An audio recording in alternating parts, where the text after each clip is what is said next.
मुख रहे गणे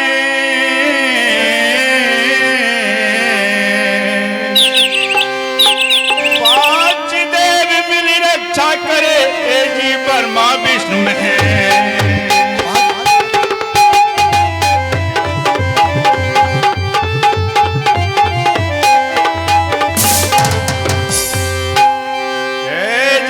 सरस्वती ने स्वर दिया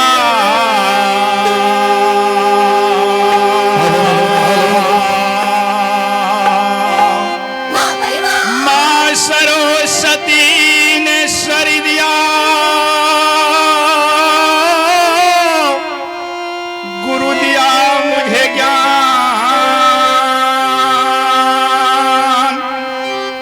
जन्म दिया है मात पिता जी कर्म लिखा भगवान।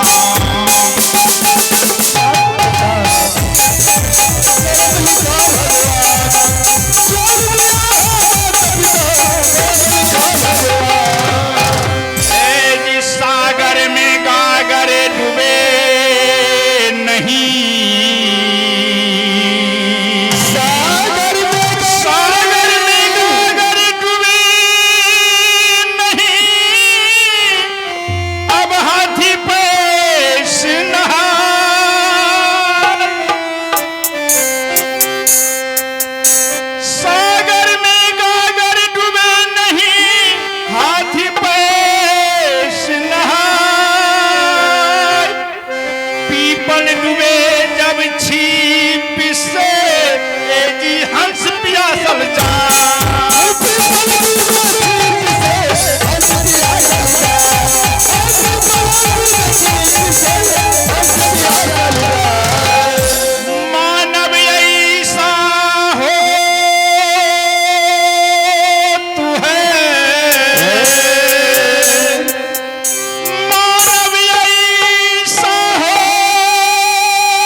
सुना हे परिगण बच्चे में यही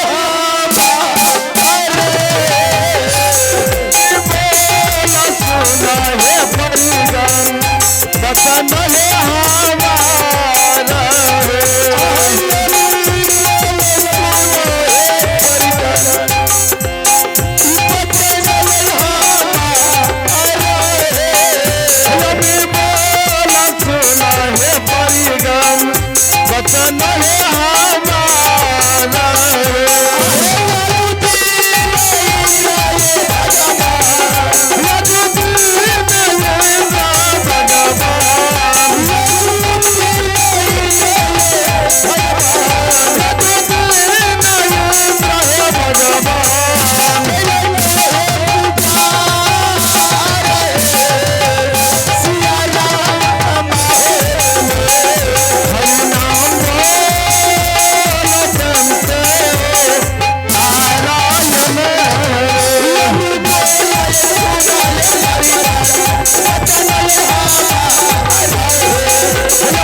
लीजिए लीजिए महाराज लीजिए फूलन की माला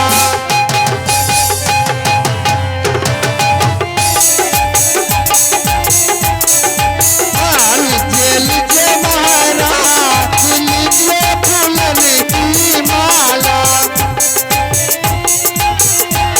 लीजिए फूलन की माला माला भी लीजिए आशीष में दीजिए माला लीजिए आशीष दीजिए माला भी लीजिए आशीष दीजिए माला लीजिए आशीष दीजिए लीजिए लीजिए महाराज लीजिए फूलन की माला लीजिए लीजिए महाराज लीजिए फूलन की लीजिए लीजिए महाराज लीजिए फूलन की माला लीजिए लीजिए महाराज लीजिए फूलन की माला लीजिए आशीष दीजिए माला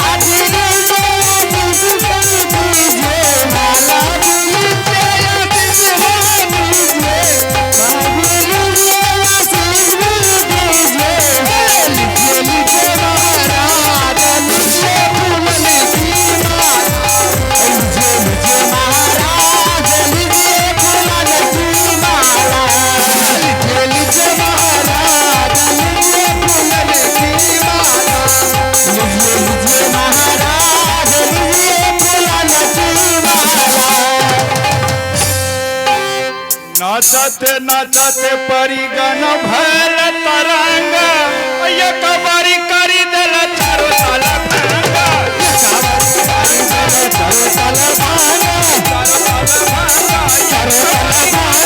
चारो साल आहे यामी बोल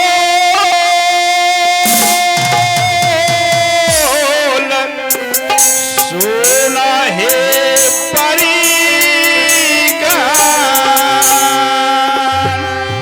बचन है हमारा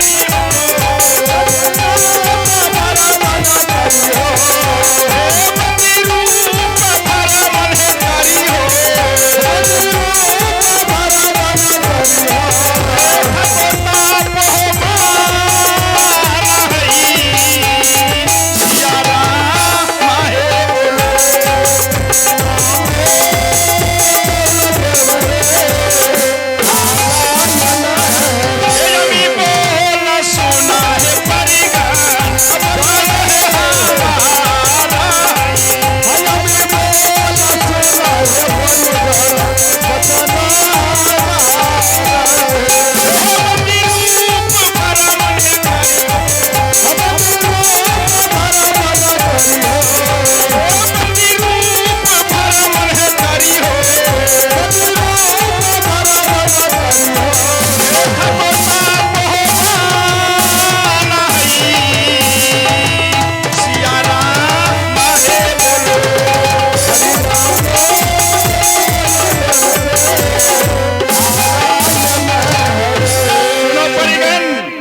हमारा मैंने तुम सब सखियन को आज रुष्ट होकर के श्राप दे चुका हूँ।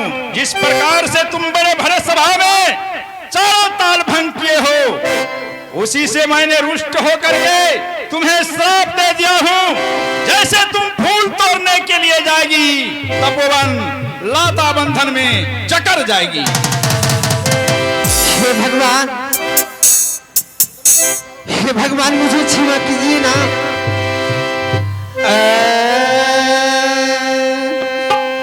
पर्वत पाल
तुम सब सखियों से ऐसी कौन सी गलती हो गई कि मुझे खाको तपोवन का शराब दे दिया भगवान? बताइए ना भगवान। सुनो परिगण, हाँ भगवान। तुम सब सखियन से क्या गलती हुई जो मैं तुम्हें तापोवन का लाता बंधन लगने का श्राप दे चुका हूँ, वो भी सुनो। बताइए ना प्रभु। तुम सब सखियन ने कितने दिनों से मेरे दरबार में नृत्य कला करने के लिए नहीं आई थी। दूसरी, आज बुलहाट पे भी तुमने विलंब की हो। तीसरी, स्वयं आकर के मेरे भरे दरबार में ताल भंग की हो। इसीलिए मैंने रुष्ट होकर के तुम्हें श्राप दे चुका हूँ। हे प्रभु, इसका उपाय बताइए ना कुछ। सुनो परिगण, तुम तो खुद जानती हो, जो बाण तर्कस से निकल जाता है वो कभी आपस नहीं होता है। इसका तो कोई उपाय होगा ना भगवान? देवताओं और ऋषियों का मुखार बिंद से वचन निकल जाता है वो कभी मिथ्या नहीं हो सकता है। लेकिन ये एक उपाय है, क्या है मैं तुम्हें वो जुक्ति बताता हूँ। यदि तुम उस जुक्ति पे चलोगी तो अवश्य तुम्हारी मुक्ति हो जाएगी। बताइए ना प्रभु, मैं जरूर चलूंगी।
इस समय मृत लोग अयोध्यापुरी में राजा हरिश्चंद्र अपने सत्य के प्रताप से वो हरि के समान है मृत लोग में।